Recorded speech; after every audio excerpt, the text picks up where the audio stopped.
No sé si se me nota el polvo, pero yo dije, eché un poquito de polvo, estoy saliendo muy brillante en las grabaciones. ¿Cierto? Si se han dado cuenta. Entonces van a tener que maquillarme, ¿no? Bueno, mis hermanos, este año hemos propuesto fortalecer el discipulado de la iglesia y también la parte evangelística. Y yo, domingo tras domingo que me toque a mí, estoy tratando los temas que son doctrinales para toda la iglesia. ¿De qué hablamos el domingo pasado? ¿De la qué? De la Santa Cena, ¿cierto? Hablamos de la Santa Cena, que ese es un tema importante para nosotros. Hoy voy a empezar un tema que creo que se agota en 4 domingos que yo vaya a estar, y es acerca de la santidad. ¿Oyeron? Entonces ese va a ser nuestro tema en estos domingos, acerca de la santidad. Y quiero que lo manejemos bastante sobrios, quietos y despacio. Si nos demoramos en la exposición del tema, tenemos todo el año para eso. Entonces, porque es un tema crucial para la iglesia. Y es importante que la iglesia lo entienda bien para que no haya en esto algunos comportamientos que a veces no corresponden a la realidad de lo que en verdad es la santidad. Y se dicen muchas cosas. Siempre ha sido un tema muy diverso de las opiniones que tienen a veces los líderes, los pastores acerca de la santidad. Nosotros lo vamos a estar mirando aquí. En el capítulo 19 de Levíticos está el primer llamado a la santidad. Capítulo 19, versículo 1 y 2. Ahí dice, Jehová habló a Moisés, habla a toda la congregación de los hijos de Israel y diles, santos seréis, porque santo soy yo, Jehová vuestro Dios. Ok. Escuchen lo siguiente.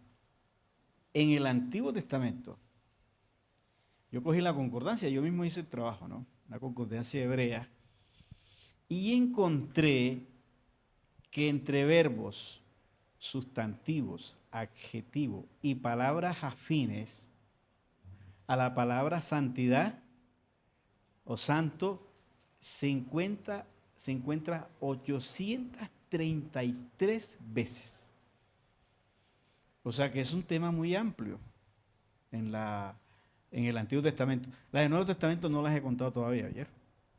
Cuando llega el Nuevo Testamento les doy el dato.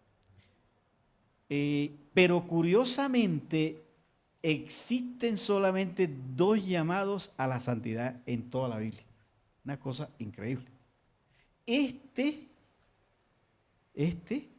y el que está en Primera de Pedro, capítulo 1, versículos 15 y 16, que es una cita de este llamado. Entonces son los únicos 2 llamados que hay en la Biblia. Y curiosamente, están después de 2 montes, ambos llamados. El de Levítico está después del monte Sinaí. Y el de Primera de Pedro está después del monte Calvario.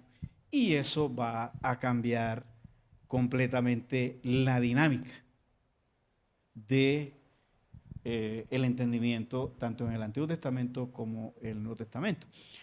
Porque el llamado a la santidad del Antiguo Testamento está con un Dios balconero. Eso quiere decir que Dios está desde el balcón diciéndole a Israel, sé santo porque yo soy santo. Dios no está en contacto con la realidad del ser humano en Levítico. Pero el de Primera de Pedro ya está con un Dios involucrado en la realidad humana, hecho hombre, en contacto con la realidad humana. Entonces eso va a cambiar la dinámica del concepto de santidad. Pero yo quiero que ustedes agarren el asunto desde las raíces. ¿Oyeron? Desde las raíces. Y cuando vengamos al Nuevo Testamento, ya ustedes traen mucha información de dónde es que se viene tejiendo todo esto. El término principal usado en el hebreo para santo es kadosh. Ese es el término principal, kadosh. Esta es una palabra que pertenece al culto pagano. No era exclusiva de Israel. Y tiene, espero que me escuchen aquí, la grabación quede bien, que no se confundan con esto, y tiene un significado bastante contrario a lo que nosotros pensamos. Kadosh. Kadosh era un término en el culto pagano, se le llamaba Kadosh a las personas que se consagraban a la prostitución ritual. Una ramera dedicada al culto pagano, porque todos los cultos en esas culturas antes que Israel, como son los egipcios, los babilonios, ellos, todas esas ceremonias religiosas terminaban en orgías. Y para eso habían personas consagradas, hombres y mujeres. A eso se les llamaba kadosh. Por primera vez que se utiliza este término en el Antiguo Testamento es en Isaías, en Génesis capítulo 38, para hablar de Rahab, de Tamar, como ramera. Kadosh. Ahora, ¿cómo pasa un término tan contrario a significar lo que para que el pueblo de Israel ahora y para nosotros signifique una cosa tan diferente? O sea, ¿cuál fue la diacronía del término? Porque todos los términos tienen una sincronía y una diacronía, ¿no? La sincronía es cómo se encuentra el término allí en su origen y se traduce allí. Pero ¿cuáles han sido los cambios que el término ha venido sufriendo a través de la historia? Esa es la diacronía del término. Por ejemplo, ayer le ponía este ejemplo a los estudiantes. En el tiempo en que Jesús vivió, la palabra fariseo no era mala. Fariseo significa consagrado, dedicado, apartado para Dios. Y Jesús era un fariseo, un apartado, un hombre consagrado. O sea, si usted le decía a una persona en el tiempo de Jesús fariseo, ¿qué le decía? Consagrado, santo. Pero si le dice fariseo hoy, ¿cómo reacciona esa persona? Cierto, porque la palabra ha sufrido una diacronía en el tiempo. Entonces, ¿cómo vino a significar un término kadosh que era para aplicado solamente a las rameras del culto pagano y a los hombres aquí lo voy a decir penosamente, a los hombres que ofrecían su sexo a otros hombres en el culto, los sodomitas? Se le llamaba kadosh. Y es una cosa extraordinaria. No se vayan a confundir con eso, ¿cierto? ¿Vamos bien ahí? Bueno, ahí está la grabación para que la pueda volver a revisar otra vez. ¿Qué fue lo que ocurrió? Ahora, déjenme les cuento lo siguiente. En la Biblia, a nadie se llama a la santidad antes del Éxodo. A nadie. Revísela. Búsquese una concordancia. O sea, antes de la revelación que Dios le hace a Moisés en la zarza ardiente, le dice, quita el calzado de tus pies porque el lugar que pisas santo es. Hasta allí que empieza a aparecer el término santo. Antes no. 3000 años antes a nadie se le llamó a la santidad. Ni a Noé, ni a Abraham, ni a los patriarcas. A nadie de ellos se llamó a la santidad. El tema de la santidad aparece con el Éxodo en la Biblia. A Israel es a quien van a llamar a la santidad. Curiosamente, antes del Éxodo, a nadie llamaron a la santidad. El tema de la santidad en las Escrituras aparece con relación a Israel cuando sale de Egipto. Y a la primera persona que se le hace una advertencia sobre este Dios santo es a Moisés. A Moisés. Después que Israel sale de Egipto, Dios le dice a Moisés que guíe al pueblo al pie del monte Sinaí, donde recibirá la ley para educar al pueblo como pueblo de Dios. Porque lo que salió de Egipto fue una bandada de esclavos, sin identidad. ¿Cuáles eran sus teogonías? Cuando hablamos de teogonía, hablamos de lo que ellos pensaban acerca de sus dioses. Sus teogonías eran egipcias, sus cosmogonías eran egipcias, o sea, la forma en que ellos entendían el mundo. Todo su mundo era egipcio y ellos no conocían otra cosa. Entonces lo que sale de Egipto es una bandada de esclavos que no tiene. Entonces, ¿qué se va a empezar a hacer? Se va a empezar a educar, a discipularlos, a enseñarles quién es Dios y el Dios que los sacó de Egipto. Porque Israel no tenía idea de Dios.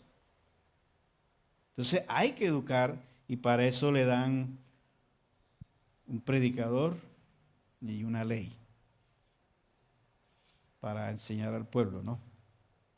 Entonces, durante la estadía en Israel en Sinaí, Dios le hace dos revelaciones acerca de la santidad. Bueno, así aquí quiero que me presten toda la atención posible. Oigan esto. Según la teología sistemática, la santidad es un atributo de Dios. Nosotros lo concebimos así, es un atributo de Dios. Y entonces decimos, no, es un atributo comunicable. Ustedes saben que hay atributos comunicables y atributos incomunicables. Los que no saben se los voy aquí a recordar, o los que no lo recuerdan. Y los que no lo saben se los voy a enseñar aquí y me lo pagan después. Mentira. Oigan esto, los atributos comunicables son los que Dios le comunica al ser humano. ¿Cómo qué? Como el amor. Dios dice que es amor y así como Él ama, Él quiere que nosotros amemos. Dios es justo y Él quiere que nosotros seamos justos. O sea, Él los comparte con nosotros. Esos son los atributos comunicables. Los incomunicables son los que Dios no nos comunica a nosotros. ¿Cómo qué? Como la omnipresencia. Dios es omnipresente, ustedes y yo tampoco. Dios es omnisapiente. Nosotros no somos omnisapientes. Dios es omnipotente. Nosotros no somos omnipotentes. Dios es inmutable, o sea que no cambia. Esos son los atributos incomunicables. Ahora, pero aquí vamos a ver algo de este atributo de la santidad, que Él tiene los dos componentes, incomunicables y comunicables. Entonces, en esta mañana vamos a ver un poco de ese atributo incomunicable. Yo quiero que vayamos a Éxodo 19.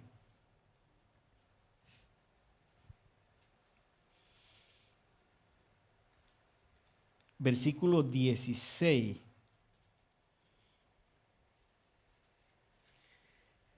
Y escuchen esto, durante la estadía de Israel en el Sinaí, ¿ustedes saben cuánto demoró Israel ahí en el Sinaí?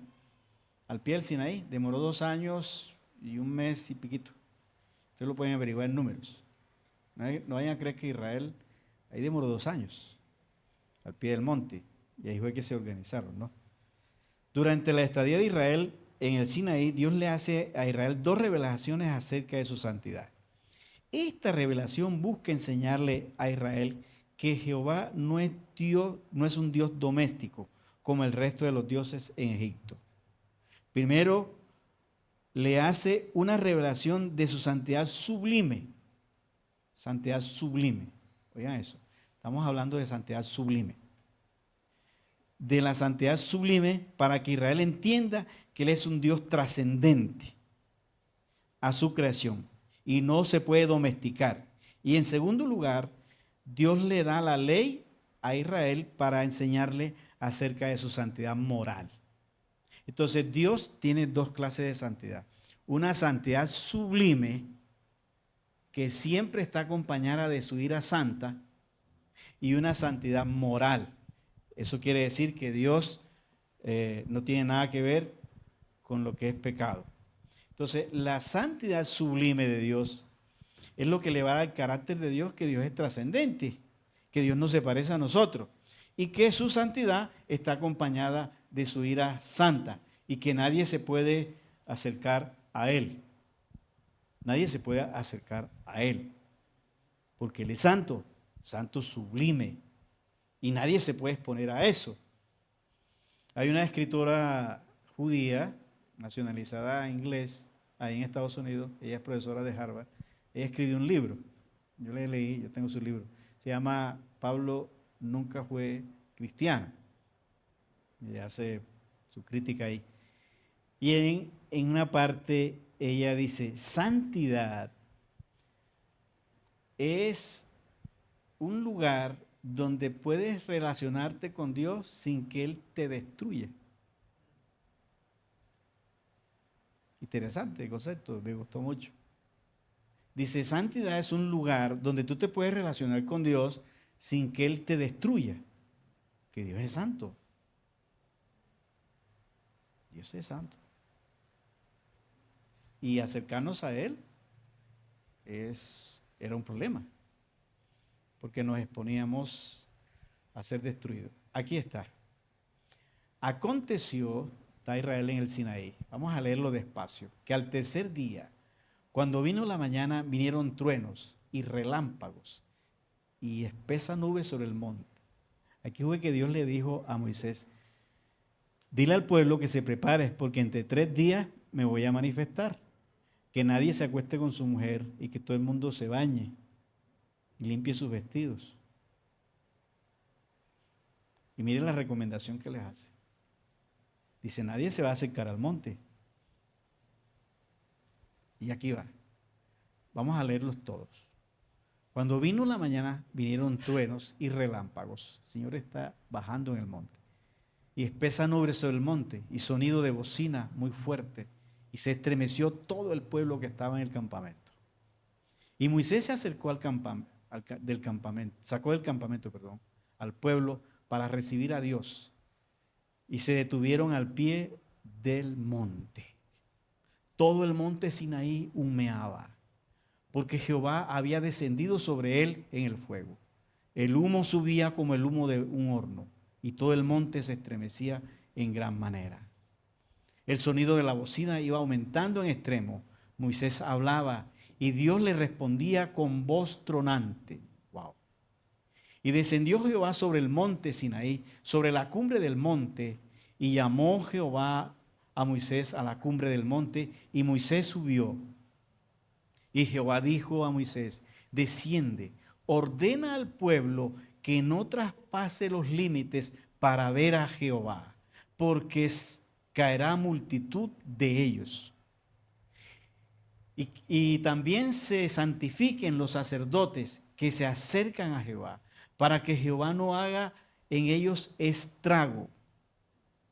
Moisés dijo al pueblo, no podrán subir al monte Sinaí, porque tú nos has mandado diciendo, señala límites al monte y santifícalo. Y Jehová le dijo, ve, desciende, y subirás tú y Aarón contigo, mas a los sacerdotes y al pueblo no traspasen el límite para subir a Jehová, no sea que hagan ellos estrago. Entonces Moisés descendió y se lo dijo al pueblo. Oigan eso. Ese es el 19.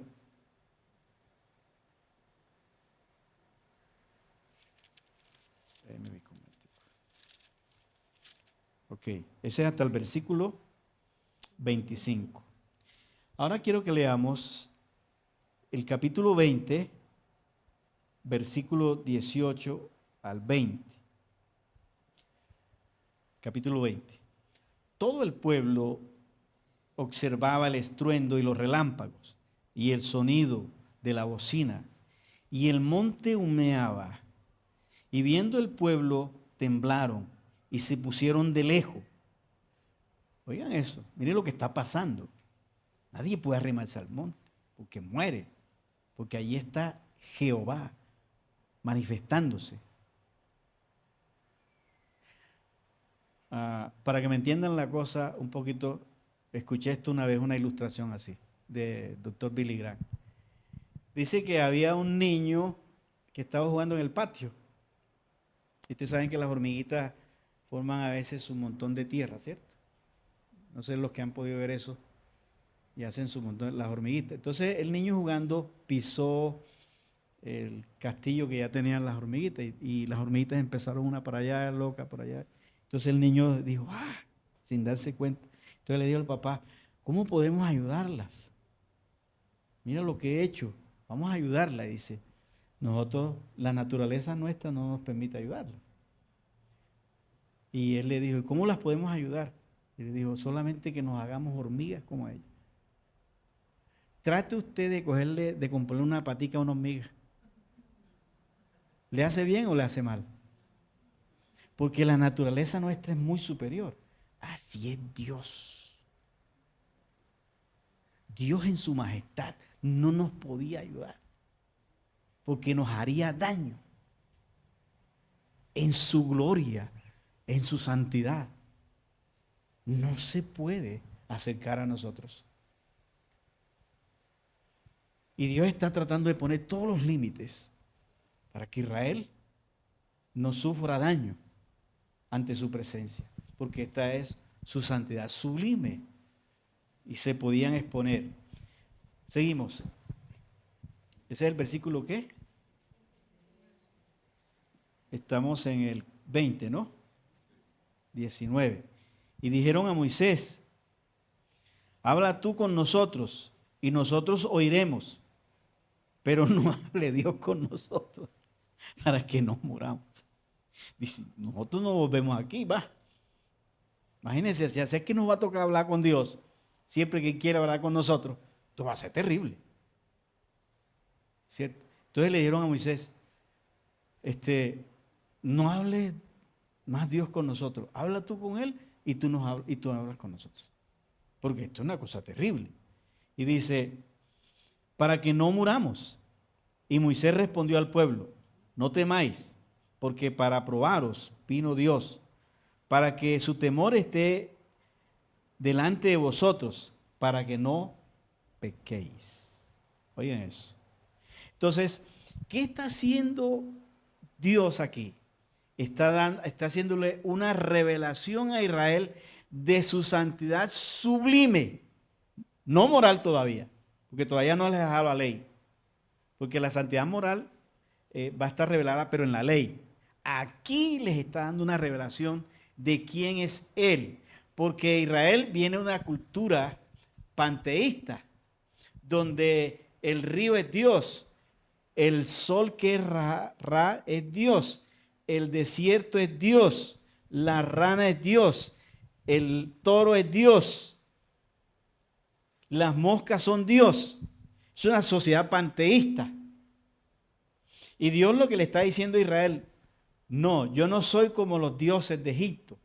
Yo no soy un Dios doméstico que se porte igual a ustedes. Yo soy diferente, soy trascendente, soy independiente a la creación, soy diferente a ella. Y eso es lo que Dios está haciendo, dándole a entender a Israel que Él es un Dios trascendente. Ahora, aquí aprende Israel lo siguiente, y quiero que ustedes también lo entiendan. En esta revelación de la santidad sublime de Dios en el Sinaí, Israel aprende en primer lugar que Dios es trascendente a su creación, que Él no se parece a ella, que Él no es un Dios domesticable. A Dios no se puede domesticar como se domesticaba a los demás dioses, que a los demás dioses se les podía ofrecer sacrificio, se les podía aplacar, según ellos, no. Este Dios no, porque este Dios tiene su manera de tratar con Él. En segundo lugar, ¿qué aprende Israel? Aprende que Dios no se le puede domesticar ni acercarse a Él sin tener en cuenta sus mandamientos. En tercer lugar, Israel aprende acerca de la necesidad de un mediador para relacionarse con Dios. Ya aquí Israel empieza a entender que para relacionarse con Dios se necesita de un mediador, porque le dicen a Moisés que ya Dios no hable más con nosotros, sino habla tú con Dios y tú hablas con nosotros. Allí empieza la necesidad de un mediador entre Dios y el pueblo. En segundo lugar, En cuarto lugar, Israel aprende o empieza a temer a Dios. ¿Cierto? Ahí lo dice el versículo, eh, para que el temor a Dios, el versículo 20. Dice, Moisés respondió al pueblo, no temáis, porque para probaros vino Dios, para que su temor esté delante de vosotros. Aquí Israel empieza a temer a Dios. Y en quinto lugar, aquí hay una cosa importante, para que no pequéis. Cuando Israel salió de Egipto no tenía concepto de pecado. ¿Oyeron? Y ustedes saben que hay culturas que no tienen concepto de pecado. Nosotros porque somos occidentales, tenemos concepto de pecado. Pero hay otras culturas que no tienen concepto de pecado. Por ejemplo, los Vedas indias, ellos no tienen concepto de pecado. Ni los musulmanes, algunos no tienen concepto de pecado. Quienes manejamos el concepto de pecado somos nosotros, que tenemos toda la influencia de Pablo, ¿no? Aquí en Occidente. Y lastimosamente algunas personas de nuestra sociedad han ido perdiendo el concepto de pecado, inclusive dentro de la iglesia. No, eso es una cana al aire. Eso es un desliz. Como le preguntaron al sacerdote, ¿y usted qué opina del homosexualismo? Y dice, ese es un desvío dulce de la naturaleza. Ahí está, ve. Entonces, perder el concepto de pecado es peligroso para nosotros. Ah, eso es un error. Ah, eso es un tropezón. No, no podemos perder el concepto, que es pecado. Y que todo pecado tiene su consecuencia. Entonces, Israel aquí empieza a tener concepto de pecado. Miremos un poquito sobre esta santidad sublime de Dios. La torpeza humana no tiene límites. ¿Por qué? Cuando Moisés subió al monte a hablar con Dios, mire a quién le dijo Dios que llevara. Dios le dijo, lleva los ancianos. Dile a Josué que te acompañe. Dile a Aarón y a sus hijos que te acompañen. Aarón y sus hijos. Porque Aarón sería el sumo sacerdote y los hijos de Aarón serían los sacerdotes para Israel. Y dile que suban acá. Y subieron con él. Y Dios les manifestó su gloria. Y les dijo ese día, todo el que se acerque a mí me ha de santificar delante de todo el pueblo. Y ellos conocieron la majestad de Dios. Los hijos de Aarón conocieron la majestad de Dios. Mire lo que pasó. Vamos a Levítico 10. Días después, mire lo que pasó aquí. Estos se expusieron a la santidad sublime de Dios. Nadab y Abiú, hijos de Aarón, sacerdotes. Si ustedes van atrás al capítulo 8, donde se hace la ceremonia de consagración, es una cosa fastuosa. Los visten a ellos, a Nadab y a Abiú y a Eleazar, y a su papá y al otro hijo.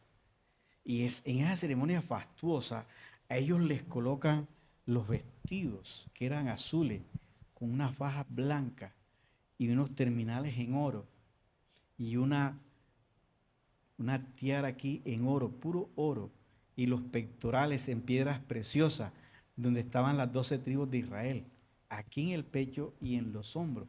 Y esos tipos, como eran altos, porque ahí no aceptaban sacerdocio de gente chiquita, estaba prohibido, tenían que ser perfectos, hombres simpáticos, que prefiguraran ya a Jesús. O sea, yo no serviría para eso en ese tiempo. Tenían que ser hombres. Y esos tipos vestidos los colocaron allá. ¿Cómo se sentirían delante de todo el pueblo? Un espectáculo. Interesante. Los hijos de Aarón. los sacerdotes, que ellos representaban la belleza del Señor. Mire lo que pasa aquí. Nadab y Abiú, hijos de Aarón, tomaron cada uno su incensario y pusieron fuego y pusieron en ellos fuego, sobre el cual pusieron incienso, y ofrecieron delante de Jehová fuego extraño, el cual nunca les mandó. Y salió fuego delante de Jehová, y los quemó, y murieron delante de Jehová. Se expusieron a la santidad sublime de Dios. Óigame bien. Se presentaron allá a ofrecer fuego que Dios no les había mandado. Y cuando estaban con el incensario ahí,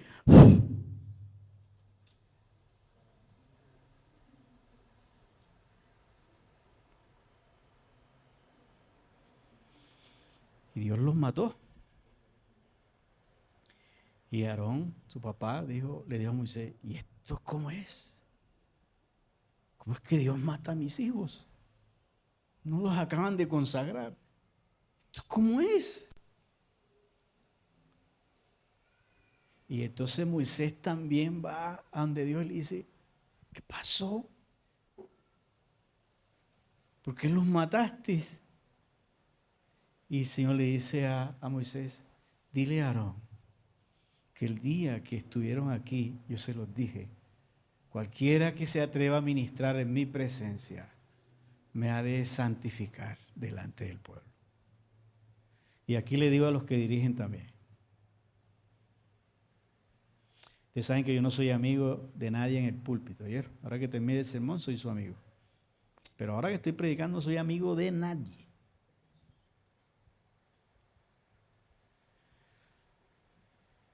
Y Dios los mató. Y Dios le dijo a Moisés, dile a Aarón que no los llore. Porque entonces él estaría no de acuerdo conmigo. Y dile que tampoco asista al entierro de ellos, porque no puede salir de aquí del tabernáculo, porque el aceite de la unción está sobre él. Y apenas se lo pusieron ayer y son 7 días. Dile al pueblo que entierra a los muchachos. Y Aarón cayó.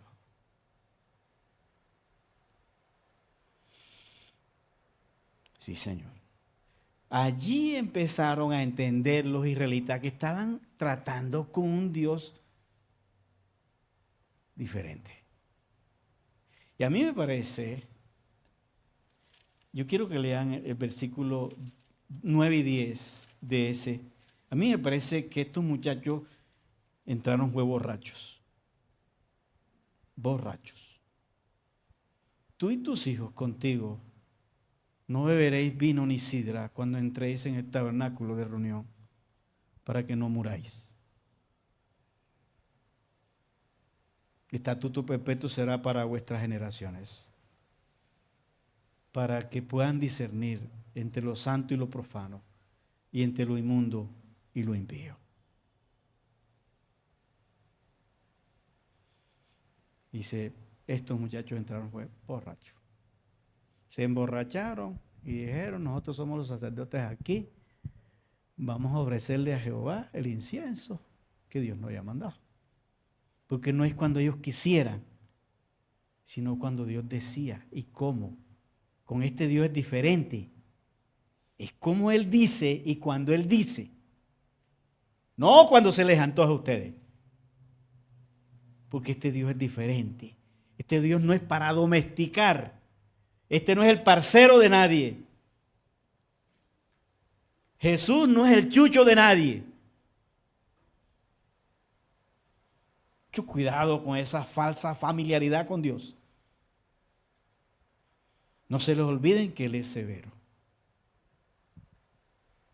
Y esto le enseña a Israel, a que están tratando con alguien serio. Fue doloroso y con una familia tan cercana a Moisés. Eran sobrinos de Moisés. Y Dios los mató. Tremendo. Para acabar de rematar, Dios le dice, dile que lloren por las cortinas, pero no por los muchachos que se quemaron. Terrible. En 2 de Samuel, capítulo 6, vamos a colocarlo allí, versículo 1 al 8, hay otro incidente. Hay otro incidente bastante doloroso. Mucho tiempo después, ya en el tiempo de la monarquía. ¿Se acuerdan que en el tiempo de Saúl el arca se la llevaron los filisteos, cierto? La dejaron por allá en una casa. Cuando David llega al trono, procura traer el arca a Jerusalén. Y tiene un primer intento, pero él se equivocó, porque él quería traerla como él quería y no como decía la ley. El arca de Jehová, en la ley decía que tenían que cargarla los sacerdotes. Se le metió una vara por las argollas que tenían adelante y atrás, de este lado y de este lado se le metía una argolla y se colocaban 4 levitas, uno allá, otro acá, otro allá y otro acá, y entre los 4 levitas tenían que cargar el arca. De esa manera era que decía la ley. Mire lo que pasó aquí. ¿Y quién pagó por esto? David volvió a reunir a todos los escogidos de Israel, 30,000. Ahí está el primer error. 30,000 hombres para traer el arca. Aquí está la primera metida de pata. ¿Cómo es que tú vas a cuidar al Dios que te cuida? ¿Cuidar a Dios? Una tontería. ¿Quién de ustedes aquí puede cuidar a Dios? Aquí está el primer error de David. 30,000 hombres para traer un arca. Cuidar a Dios. Pero eso a mí David no me cae muy bien ayer. Porque él hizo cosas. A mí esa cosa que a danzar como David, no. A mí eso de danzar como David, no. Que no, que remolineando. Yo, no. A Dios le cayó mal esa y mataron al muchacho. Tienen para que vean. A mí eso remolineo, no. A mí me gusta es, yo no quiero danzar como David, yo quiero vivir como Jesús. ¿Cuántos dicen amén? ¿No le gustó o qué? Si a mí ese remolineando, eso no, ni se metan con David, ni lo pongan de ejemplo tampoco. David, son cosas muy feas. Tenía 3,000 sicarios que no estaban de acuerdo con él, pasaban por la espada. Bueno, no estamos hablando de David. Se levantó David y partió de Bala de Judá con todo el pueblo que tenía consigo para hacer pasar de allí el arca de Dios sobre el cual invocado el nombre de Jehová de los ejércitos, que mora entre los querubines, los ángeles. Y pusieron el arca de Dios sobre ¿qué? Fatal.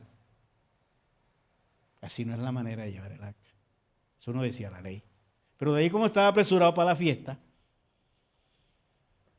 montaron el arca en un carro y la llevaron de la casa de Abinadab, que estaba en el collado, y Usa y Agio, hijos de Abinadab, guiaban el carro nuevo. Wow, wow. Y cuando la llevaban de la casa de Abinadab, que estaba en el collado, en el arca con el arca de Dios, Ahío, así es, iba delante del arca. Y David y toda la casa de Israel danzaban delante de Jehová con toda clase de instrumentos de madera de haya, y con arpas, salterios, panderos y flautas y címbalos. Diga la fiesta, caramba.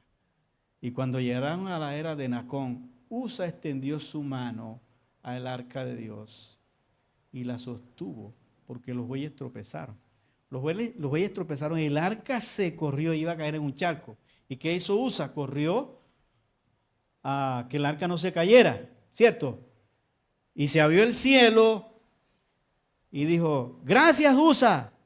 No, mire lo que pasó. Y el furor de Jehová se encendió contra Usa. Y lo hirió allí Dios por aquella temeridad. Y cayó allí muerto junto al arca de Dios. Y ese día fue un día de tristeza. Mire lo que sigue diciendo el texto allí. Dice que David se puso triste y todo el mundo se fue para su casa. Y se acabó la fiesta, compadre. Se acabó la fiesta. Señor. Porque ese día vino Dios también y mató a Usa.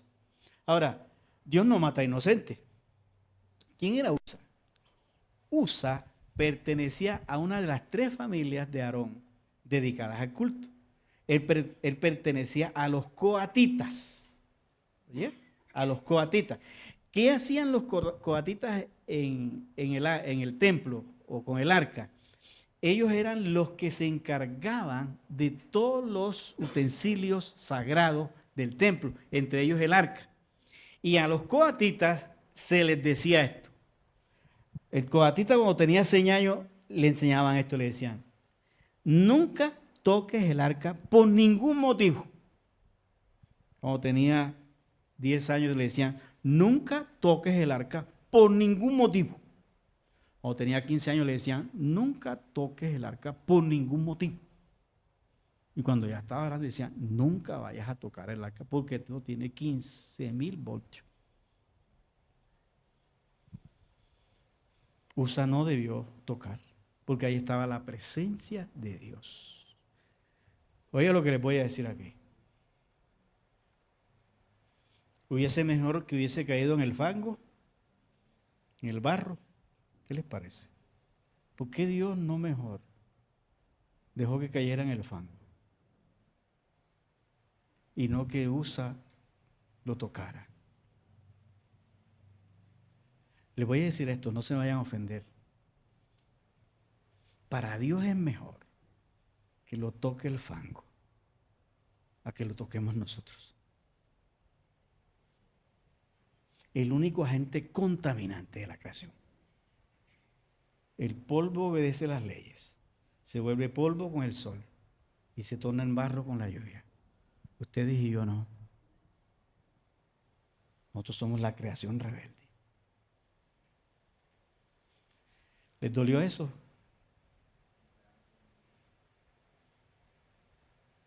Dios es santo. Otro incidente. ¿Seguimos o paramos ahí? Ya ustedes están asustados, ¿no?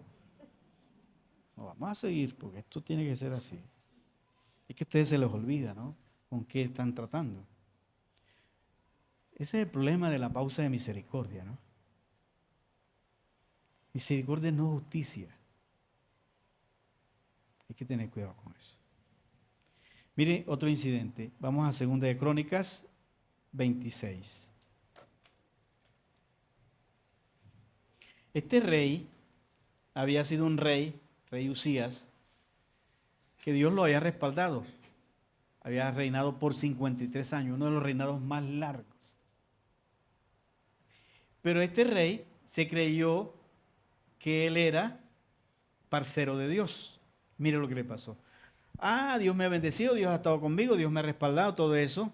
Resulta que en Israel habían 3 instituciones bien definidas. El sacerdote, que era el que ofrecía el sacrificio, el profeta, que era el que hablaba, y el rey, que era el que gobernaba y guardaba la ley y dirigía las fuerzas militares, el rey. Todo el mundo tenía su oficio. Pero resulta que Usa, cuando estaba en lo mejor, y Dios lo había respaldado, Israel se había modernizado, tenía las mejores armas de su tiempo, le ha dado a la agricultura, construyó ciudades, y era un hombre bendecido, dice que Dios lo había guiado. Y él se creyó con derecho de estar en el lugar santo donde se ofrece sacrificio. Y un día fue al templo y mira lo que se le ocurrió. Entonces todo el pueblo de Judá, versículo 16, de allí, del capítulo 26, mas cuando ya era fuerte, su corazón se enalteció para su ruina, porque se rebeló contra Jehová su Dios, entrando en el templo de Jehová para quemar incienso en el altar del incienso. Ahora, ¿de quién era el oficio de quemar incienso? Los sacerdotes. ¿Oyeron? Este es el rey, él no está dedicado para eso. Y mire lo que siguió. Y entró tras él el sacerdote Azarías, y con él 80 sacerdotes de Jehová, varones valientes, y se pusieron contra el rey Usías y le dijeron: no te corresponde a ti, oh Usías, el quemar incienso a Jehová, sino a los sacerdotes, hijos de Aarón, que son consagrados para quemarlo. Sal del santuario, porque has prevaricado y no te será para gloria delante de Jehová. Se metió en el santuario donde estaba la presencia sagrada de Dios. Entonces Usías, teniendo en la mano un incensario para ofrecer incienso, ahí está, falta la, ¿cierto? Se llenó de ira. Y en su ira contra los sacerdotes, la lepra brotó en la frente delante de los sacerdotes en la casa de Jehová, junto al altar del incienso. Oiga eso. Jehová lo hirió con lepra. Mire lo que pasó. Y miró el sacerdote Azarías y todos los sacerdotes, y he aquí la lepra estaba en su frente. Y le hicieron salir apresuradamente de aquel lugar. Y él también se dio prisa a salir. ¿Ya para qué? Porque Jehová lo había herido. Oiga eso. Así el rey Usías fue leproso hasta el día de su muerte. Y habitó leproso en una casa apartada, por lo cual fue excluido de la casa de Jehová. Y Jotán su hijo tuvo cargo de la casa real, gobernando el pueblo de la tierra. Jotán nunca entró al templo donde el Señor hirió a su papá. Nunca. En todo su reinado. 53 años de gloria terminaron en el canasto de la basura por una imprudencia. Pensó que Jehová era su parcero. Ah, no, él me ha bendecido. Venga, yo le echo la mano en el hombre. Una falsa democracia con Dios. Miren esto, vamos a Isaías capítulo 6, versículo 1. ¿Qué está haciendo Isaías aquí? Dice, en el año en que murió el rey Usías, oiga eso, en el mismo lugar donde Dios hirió a Usías, allá se fue Isaías, que era primo hermano del rey, a orar y a preguntarle a Dios qué había pasado. Y miren lo que tiene aquí, la visión que tiene. En el año en que murió el rey Usías, vi yo al Señor sentado sobre un trono alto. ¿Y qué? ¿De qué estamos hablando aquí? ¿De la santidad qué? Santidad sublime. Dice, y sus faldas llenaban el templo. Fíjese, Dios con falda. A los hermanos que le predican sobre la ropa. Aquí está Dios con falda. Las ropas son culturales, ¿oyeron? No, que ustedes tienen que vestir así. Hay predicadores que se ponen a meterse con la ropa. Eso es cultural. Bueno, entonces quitémosle las faldas a Dios y pongámosle pantalón. Ahí está Dios con falda. Así que ustedes no se martiricen por eso. Ahora sí, yo lo veo a usted que es un varón aquí usando falda y ahí sí la cosa se pone maluca, ¿cierto? Andrés dice, busca juicio, muchacho. Óigame, dice, por encima de él habían ¿qué? Serafines. Cada uno tenía 6 alas. Oigan eso, miren qué belleza. Con 2 cubrían su rostro. Oigan esto, han estado por los siglos de los siglos allí y nunca han osado ver el rostro del que está sentado en el trono. Nunca.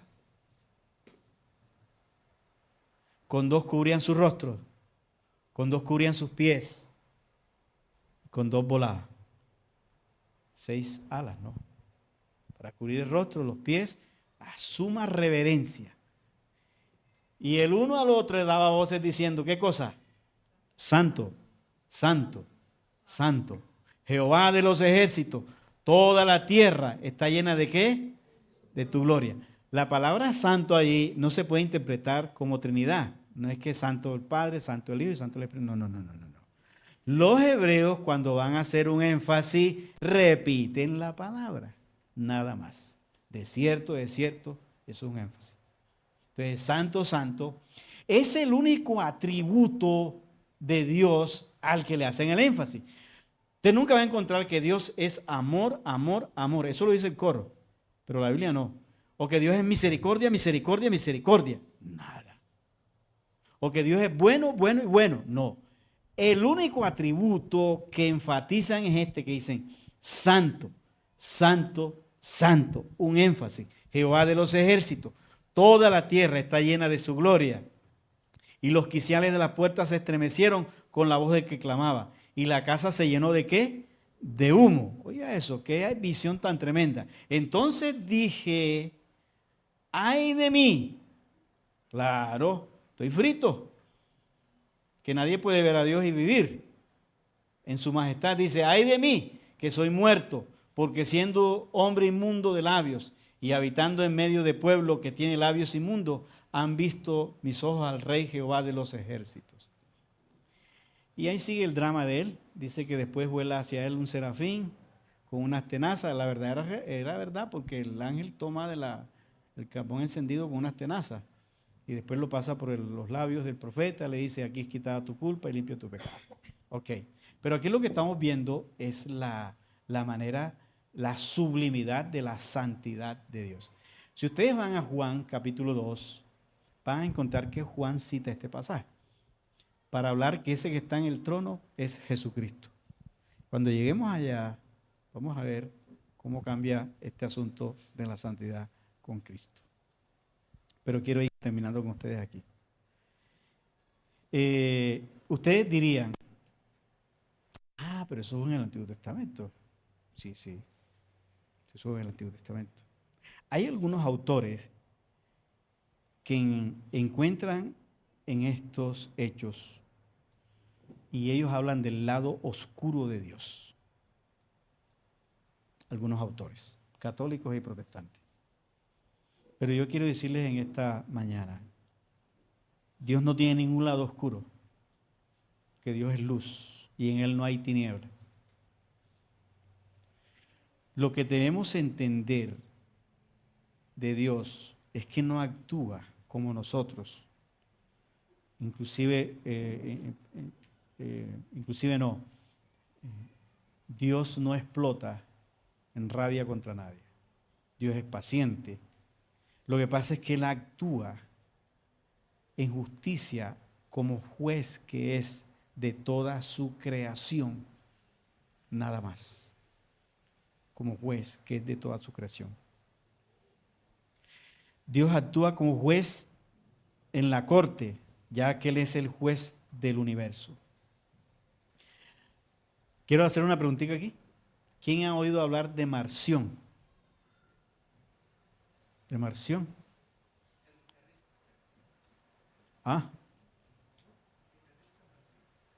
¿Hay algún guitarrista Marción?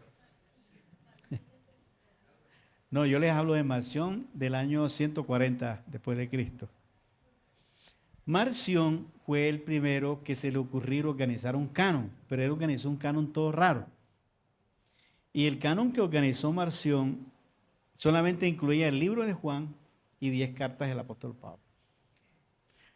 Él, donde hubiese este Dios así severo, no entraba. Dice, este Dios del Antiguo Testamento no se parece al Dios del Nuevo Testamento, que es Jesucristo. Porque Él busca un Dios de amor, ¿cierto? Un Dios de amor. Fue un canon bastante extraño que no incluyó a ningún libro del Antiguo Testamento. Solo incluyó el Evangelio de Juan y 10 cartas de Pablo, donde no aparecían a este Dios severo. Decía que este Dios del Antiguo Testamento, airado, no se parecía al Jesús bondadoso del Nuevo Testamento. Nosotros podíamos también caer en esa dicotomía entre el Dios del Antiguo Testamento y el Dios que se revela ahora en Cristo. Pero no podemos pasar por alto el suceso de Ananías y Zafira, que fue una advertencia también para la iglesia. Óigame bien, ustedes me dicen a mí, bueno, sí, eso fue en el Antiguo Testamento, pero ¿qué pasó con Ananías y Zafira?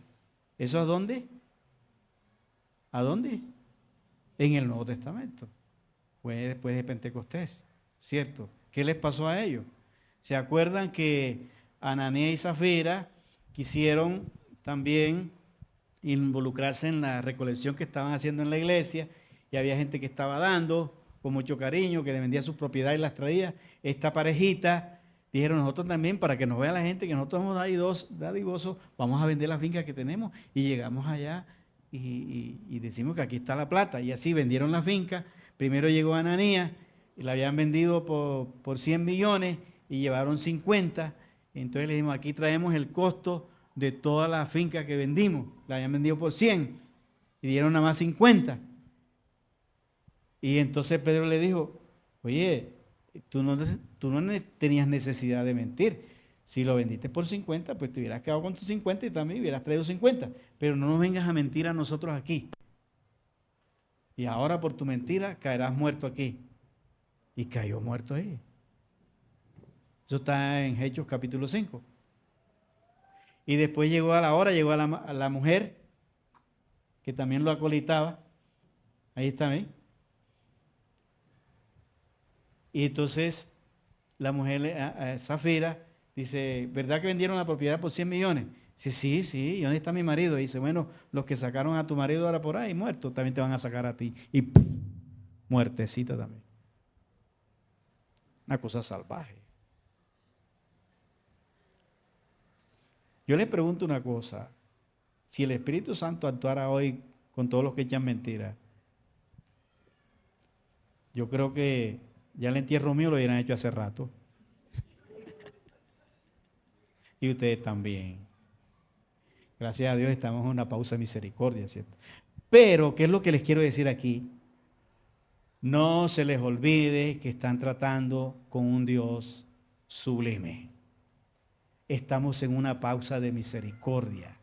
Quiero que coloquen este texto, Romanos 11:22, y es la advertencia que le hace Pablo a la iglesia. Óigame bien. Mirad pues, ahí están los países. Mirad pues, la bondad y la severidad de Dios, las dos caras de la moneda. ¿Oyeron? Dios es bondadoso, pero es severo. Óigame bien, dos caras de la moneda. ¿Estamos de acuerdo? La moneda tiene dos caras. Dios es bondadoso y severo. Si Dios fuera solamente bondadoso, fuera un Papá Noé. Si Dios solamente fuera severo, fuera un tirano. Bondad sin severidad es una cosa rara, anecdótica. Y severidad sin bondad desbalancea a Dios. Dios es severo y bondadoso. ¿Cuántos lo creen? Dice, mira pues la bondad y la severidad de Dios. La severidad ciertamente para con los que cayeron, pero la bondad para contigo, si permaneces en esa bondad. Pues de otra manera, tú también serás, ¿qué? Cortado. Yo le digo a la iglesia Palabra de Vida, que está aquí, que por favor busquemos juicio en algunas cosas. Estamos tratando con un Dios severo. Estamos en una pausa de misericordia. ¿Oye? Estamos en una pausa. El Cristo que hoy es nuestro abogado, mañana será juez. Y no te podrá defender. El Cristo que hoy es abogado, mañana será juez. Porque el que estaba sentado en el trono alto y sublime de Isaías 6, era el Señor Jesucristo. Ahí lo dice en Juan capítulo 12. Era Él, en toda su majestad. Entonces, mis hermanos, hoy hemos hablado acerca de la santidad sublime de Dios.